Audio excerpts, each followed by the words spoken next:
सात्संगतची प्रेमाने बोलूया. धन निरंकारची सात्संगतची. आज आपण असा विषय घेतलेला आहे की आपल्या जीवनामध्ये जे आपले नातेवाईक आहेत, आपले संबंधी आहेत, आपल्या आसपास आहेत, ते आपलंच पूर्वकर्म आहे, आपल्या पूर्वकर्माचा आरसा आहे. तर ते कसं, ते स्पष्ट करून आपण ह्या व्हिडिओमध्ये पाहणार आहोत. आणि या व्हिडिओच्या शेवटी आपल्याला त्याच्यातून एक सत्य संदेशसुद्धा मिळून जाईल. त्यामुळे हा व्हिडिओ शेवटपर्यंत पहा. चला तर मग व्हिडिओला सुरुवात करूयात. बघा, आज मी तुम्हाला एक फारच वेगळ्या पण एक खरी गोष्ट आहे ती सांगणार आहे. आपले सर्व नातेवाईक हे आपले कर्म आहेत. ते कशा प्रकारे? एक सत्य स्टोरी मी तुम्हाला सांगणार आहे. ते अशी आहे की कारण या स्टोरीमध्ये एक असा व्यक्ती आहे जो आपल्या पूर्वजन्माचा अनुभव घेतो आणि त्याला त्या पूर्वजन्मामध्ये समजतं की आपल्या नात्यांमध्ये जे काही संघर्ष आणि प्रेम आहे ते फक्त आजच नाही तर आपल्या आधीच्या कर्माचं ते फळ आहे. हे आत्ताच्या कर्माचं फळ नाही तर आधीच्या कर्माचं ते फळ आहे. बघा, ती स्टोरी अशी आहे की रमेश नावाचा एक व्यक्ती होता. साधा होता आणि मध्यमवर्गीय होता, पण त्याचं घर आणि नातं हे नेहमी तणावामध्ये असायचं. आई वडिलांकडून कठोरपणा, भाऊ बहिणींशी भांडण झालं, काही मैत्री तुटलेली आणि रमेश हा नेहमी विचार करायचा की माझ्या बाबतीत हे असं का घडतंय, हे का आहे, मी काय चुकीचं करत आहे, या गोष्टीचं त्याला खूप टेन्शन होतं. एक दिवस त्याला एक पास्ट लाईफ रिग्रेशन थेरपिस्ट भेटला जो की पास्ट लाईफमध्ये घेऊन जात होता. रमेशने जरा थोडा संकोच केला, पण आतून त्याला जाणवलं की काहीतरी समजायलाच हवं, कारण त्याला जो प्रश्न पडत होता ना तो खूप गंभीर होता आणि त्याच्यामुळे तो खूप अस्वस्थ होत होता, बेचैन होत होता. त्याला समजत नव्हतं की मी कोणाचं काही वाईट करत नाही, मग माझ्या बाबतीत असं का घडतंय, सगळीकडून माझ्या जीवनामध्ये मला नफरत का मिळते, कोणीही माझ्यावर प्रेम का करत नाही, माझी जी नाती आहेत ती नाती का तुटत आहेत, ही गोष्ट त्याला समजत नव्हती. मग त्यानं ते स्वीकारलं की चला काहीतरी जीवनामध्ये मार्ग मिळेल. आणि विशेष म्हणजे ती जी व्यक्ती आहे त्या व्यक्तीचा त्या गोष्टीवरती विश्वासही नव्हता, पण तरी पण त्यांना असं वाटलं की चला बघून तर घेऊयात. बघा, रमेश आरामामध्ये बोलत होता. जे थेरपिस्ट असतात ते थेरपिस्ट काय करतात, एक प्रश्न विचारतात. मग त्याच्यामध्ये जो रमेश आहे तो डोळे बंद करतो आणि हळूहळू त्याला एक वेगळा अनुभव येतो. तो एका पूर्वजन्मामध्ये आहे. त्याला त्या पूर्वजन्मामध्ये असं दिसतं की गावामध्ये साधा माणूस, पण त्याचे संबंध तितकेच तणावपूर्ण. तो पाहतो की त्याने पूर्वजन्मात काही लोकांशी अन्याय केला, त्याने काही वचन मोडले होते, काही नाती फाटली होती, तोडली होती, आणि हाच त्याचा आजचा अनुभव आई वडील, भाऊ बहिणी, मित्रांशी जे असलेले नातं आहे हे फक्त त्याच्या कर्माचं फळ आहे. रमेशला समजतं की माझ्या आधीच्या कर्मामुळे मी आज हे अनुभवतोय. पूर्वजन्मामध्ये ज्या लोकांच्या बाबतीत त्याने ते केलं होतं ते सगळे नातेवाईक म्हणून या जन्मामध्ये त्याच्यासोबत आले होते. रमेशनं ठरवलं की मी बदलणार, मी प्रेम, क्षमा आणि सहानुभूती दाखवणार, कारण पूर्वजन्मामध्ये सुद्धा त्याने ज्या लोकांच्या बाबतीत ते केलं होतं ती जे सर्व लोक या जन्मामध्ये त्याचे नातेवाईक बनून आले होते. आणि जसा पूर्वजन्मामध्ये त्यांनी त्रास दिला होता तसाच त्रास या जन्मामध्ये त्या लोकांनी त्याला दिला. त्याला समजलं की आपणच बदलायला हवं, कारण कोणत्याही गोष्टीची सुरुवात, आणि अध्यात्म काय सांगतं की दुसरा बदलणार नाही, बदलायचे कोणाला तर स्वतःला बदलायचे. मग रमेशनं ठरवलं की मी बदलणार, मी प्रेम, क्षमा आणि सहानुभूती दाखवणार. तो आपल्या आईला प्रेमाने मदत करायला लागला, भाऊंशी संवाद साधायला लागला, बहिणींना आधार द्यायला लागला. थोड्या वेळामध्ये काय झालं, काही दिवस गेले आणि मग नात्यांमध्ये फरक जाणवायला लागला. पुढून कशीही जरी रिॲक्शन आली तरीसुद्धा तो त्यांच्यासोबत चांगलंच वागायला लागला, कारण त्याला माहिती होतं की समोरून जे मला येत आहे ते मी कधीतरी अगोदर दिलेलं आहे. लॉ ऑफ अट्रॅक्शननुसार आपण जे देतो ते आपल्याला मिळतंच. परमात्म्याने हा नियम घालून दिलेला आहे की जसं कर्म तसं फळ. मग ते आज द्या उद्या द्या, ते सावलीप्रमाणे आपल्या पाठीमागं ते असतं. मग काय झालं, त्यांच्या त्या वागण्यामुळे पुन्हा त्यांचे मित्र त्यांच्याशी जोडायला लागले, त्यांच्या जवळ यायला लागले, घरातले नातेसंबंध सगळे सुधारले. आपल्यासोबत आपले नातेवाईक असतील, संबंधी असतील, आपल्याशी कुठल्याही पद्धतीनं वागत असतील, कधी जर आपल्याला नातेवाईकांकडून प्रेम मिळत असेल तर पूर्वी कधीतरी ते आपण देऊन आलेलो आहे. आणि जर आपल्या संबंधामध्ये नातेवाईकांमध्ये जर कोणी नफरत करत असेल, कोणी त्रास देत असेल, तर कुठेतरी त्याचं कनेक्शन पूर्वजन्मामध्ये नक्कीच आहे. तर बघा, आपण हे समजू शकतो की फक्त आपल्या कर्माचा बदल करू नये, नुसता कर्मामध्ये जरी बदल केला तरी नात्यांमध्ये प्रेम वाढतं. हीच खरी शिकवण आहे. आपले नातेवाईक हे आपले कर्म आहेत आणि बदल आपल्यावरच अवलंबून आहे. दुसरं बदलणार नाही. बोट आपल्याकडे पाहिजे, आपल्यामध्ये बदल करायचा, आपोआपच आजूबाजूचं सगळं काही बदलणार आहे. स्वपरिवर्तनशे विश्व परिवर्तन. ज्यावेळेस आपलं स्वतःचं परिवर्तन होणार आहे त्यावेळेस संपूर्ण विश्वाचं परिवर्तन होईल. आजूबाजूच्या सगळ्या परिस्थितीमध्ये त्यात बदल दिसायला लागेल आपल्याला. जिथे पण आपल्या जीवनामध्ये जिथे कुठे प्रॉब्लेम आहे ना, तो प्रॉब्लेम सॉल्व करताना पहिल्यांदा आपल्याला हे ज्ञान असणं गरजेचं आहे की तिथे आपण कुठेतरी दिलेलं आहे त्याचं ते येत आहे. म्हणजे आपण कोणत्या प्रकारचा बॉल टाकलेला आहे, ब्लॅक बॉल टाकलेला आहे की व्हाईट बॉल.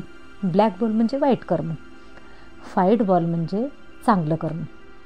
जर आपण म्हणतो ना की व्हाईट बॉल म्हणजे काय, आपलं चांगलं कर्म. जर आपण चांगला बॉल टाकलेला आहे, चांगल्या कर्माचा बॉल टाकलेला आहे, तर ते चांगल्या कर्माचं तो बॉल आहे तो पुन्हा आपल्याकडे रिटर्न येणार आहे. म्हणजे काही लोक आपल्या जीवनामध्ये अशी येतील, ते आपल्याला प्रेम देतील, आपल्याबद्दल समजूतदारपणा दाखवतील, आपल्या पाठीशी खंबीर उभे राहतील, आपल्याला मदत करतील, आपल्याला पुढे नेतील, आपल्याला सपोर्ट करतील. तर हे कुठेतरी आपण चांगलं दिलेलं आहे.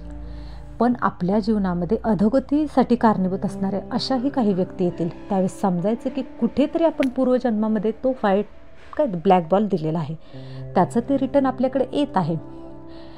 कोणीही आपल्याला जीवनामध्ये आपल्या कोणीही व्यक्ती त्रास देत असू द्या, बदल्याची भावना ठेवायचीच नाही. कारण आपण पाहिले की बाकीचे पण आपण व्हिडिओ बघितले की जेव्हा बदल्याची भावना मनामध्ये निर्माण होते त्याच्यामध्ये स्वतःचंच नुकसान होतं.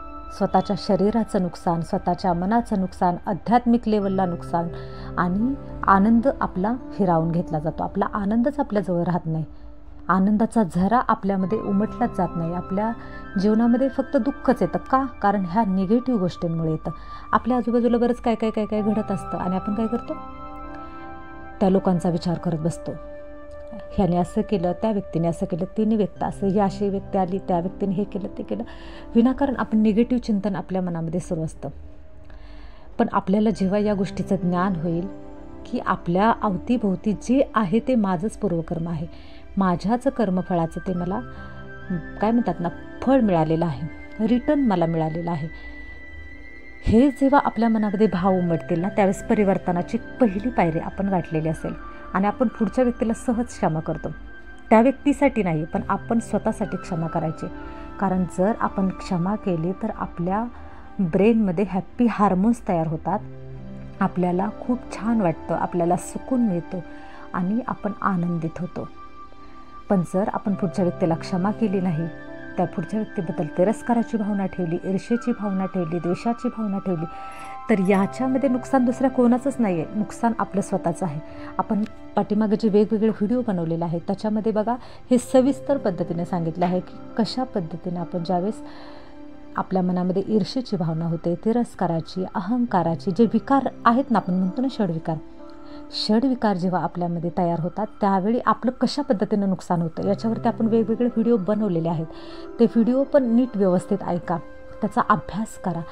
जेव्हा आपल्याला कळेल की जे विकार आहेत ना ते विकार हे विनाशाचं मूळ आहे, माझ्या जीवनामध्ये ते अधोगती घडवणार आहे, ज्या दिवशी आपल्याला हे जाणीव होईल ना, आपण म्हणतो ना ते महसूस होईल, त्यावेळेस आपल्या परिवर्तनाची आपली एक एक पायरी आपण पुढं चढायला सुरुवात झालेली असेल. कारण बघा, भगवंताचं जर आपल्या हृदयामध्ये जर वास करायचा असेल किंवा भगवंताची जर आपल्याला अनुभूती करायची असेल ना, तर त्याच्यामध्ये बघा, ज्ञानेश्वरीमध्ये असू द्या, भगवद्गीतेमध्ये असू द्या, त्याच्यामध्ये सगळीकडे हे सांगितलेलं आहे, मनशुद्धी. आणि मन अशुद्ध होतं ना ते आपल्यातल्या विकारांमुळे. आणि विकारच काय करतात, तर आपल्या नातेसंबंधामध्ये दुःख निर्माण करतात, नातेसंबंधांमध्ये तणाव निर्माण करतात. एक अनुभव घेऊन बघा की ज्यावेळेस आपल्या घरामध्ये असलेले जे नातेवाईक असतील किंवा आपल्या अवतीभोवती जे जे लोक आपल्या जीवनामध्ये येतात ना, त्यांना फक्त आनंद द्या. ती भली ती व्यक्ती समोरची कशीही वागू द्या, कारण समोरचं कसं आहे, तो वागतोय का, त्याला कुठेतरी मी जबाबदार आहे हे ज्ञान झाले नाही ना आपल्याला. हे आपल्याला फिक्स आपल्या हे बुद्धीमध्ये बसलं पाहिजे. त्यावेळेस आपण पुढच्या व्यक्तीला सहज क्षमा करून टाकतो. कारण की बघा की सद्गुरूसुद्धा ते सांगतायत की क्षमा आपल्याला करता आली पाहिजे, क्षमाभाव आपल्या मनामध्ये असला पाहिजे. पण क्षमाभाव कधी निर्माण होतो? क्षमाभाव निर्माण होण्यासाठी योग्य ज्ञानाची गरज असते. जेव्हा हे योग्य ज्ञान आपल्याला होईल ना, की मी कर्म केलेलं आहे त्याचं फळ मला मिळत आहे, हे जेव्हा भावना मनामध्ये तयार होते ना, त्यावेळेस आपलं पुढचं पाऊल आपण उचलतो. आणि आपण एक एक पाऊलं पुढं उचलत जातो, मनशुद्धी होत जाते, अंतःकरण शुद्ध होत जातं. आणि मग आपल्या जीवनामध्ये फक्त आनंद राहतो. कारण आपल्या ज्यावेळेस आपण ज्ञान खऱ्या अर्थाने झाल्यानंतर आपल्याला काय होतं, आपल्या रिलेटिव्ह आहेत त्यांच्याबद्दल आपण सगळ्या गोष्टी ॲक्सेप्ट करतो. कारण जोपर्यंत ॲक्सेप्ट करत नाही तोपर्यंत तणाव राहतो. मग आपल्या अवतीभोवती जर कोणी व्यक्ती आपल्याला त्रास देत असेल, कोणी आपल्याशी कसंही वागत असेल, पण जर आपल्या घरामध्ये स्वर्गसुख आणायचं असेल, स्वर्गीय आनंद आणायचा असेल ना, तर हे ज्ञान आपण आपल्या मनामध्ये पक्क करायचं आहे की हे माझ्या पूर्वजन्माचं संचित आहे. कारण बघा की काय होतं, आपल्या जीवनामध्ये जर एखादी स्त्री असेल तर त्या स्त्रीच्या जीवनामध्ये जर पती असेल तर पती हे तिचं कर्म आहे, आरसा आहे, तिच्या कर्माचा आरसा आहे. पत्नी जर पतीला त्रास देत असेल तर तो पतीच्या कर्माचा आरसा आहे. कारण का, समोरून जे येतंय ते त्याने कधीतरी पाठीमागं दिलेलं आहे. म्हणून मग काय करायचं आहे की आपल्याला आपलं आईवडील असतील, आपले भाऊ बहीण असतील, मित्र असतील, हे आपल्या कर्माचं फळ आहे. जर आपल्याला नातं सुधारायचं असेल आपलं, तर त्यासाठी काय करायचे, आपलं कर्म आपल्याला तपासून बघायचे. मग आपण सुधारणा काय करायचे, तर मनापासून प्रेम द्या. आणि ईश्वर आपल्यावरती प्रसन्न कधी होतो, सद्गुरू आपल्यावरती प्रसन्न कधी होतो, ज्यावेळी आपण प्रत्येक व्यक्तीला प्रेम द्यायला सुरुवात करतो. घरामध्ये असू द्या किंवा बाहेर असू द्या, आपण हर एक व्यक्तीवरती आपण मनापासून प्रेम करतो. सहानुभूतीची भावना प्रत्येकाबद्दल असते, आपल्याला करुणाभाव मनामध्ये असतो. आणि क्षमेची भावना असते. क्षमा त्या व्यक्तीला आपण जर मनापासून करू शकलो आणि जर आपण सकारात्मक राहिलं, ज्यावेळेस आपण सकारात्मक कधी राहतो, जेव्हा आपल्याला कळालं की अरे हे पुढची व्यक्ती एखादी आपल्याला त्रास देते, आपल्याला कळालं हे माझ्या कर्माचं फळ आहे, आता मला त्या व्यक्तीला शांत पद्धतीनं प्रतिसाद द्यायचा आहे. कारण मला पुन्हा माझं जे ब्लॅक बॉल आहेत ते नाही गेले पाहिजेत. कारण जर माझे ब्लॅक बॉल गेले तर मला पुन्हा ते ब्लॅक बॉल आले तर माझ्याकडे सहन करण्याची कॅपॅसिटी आहे का, मला ते हवं आहे का, नको आहे. मग ते आपण जे कर्ज केलेलं आहे ते कर्ज फेडायचं की अजून आपण कर्ज आपल्यावरती आपण घ्यायचं, हे आपलं आपण ठरवायचं. म्हणजे काय झालेला आहे, हिसाब किताब आहे आपला, तो मिटवत जायचा. आणि मग एक दिवस अशी येते का नाही की जेव्हा आपला वाईट कर्माचा जो हिसाब किताब आहे तो ज्यावेळेस संपुष्टात येतो, त्यावेळेस फक्त जीवनामध्ये आनंद राहतो आणि मग मन हलकं राहतं. आणि हे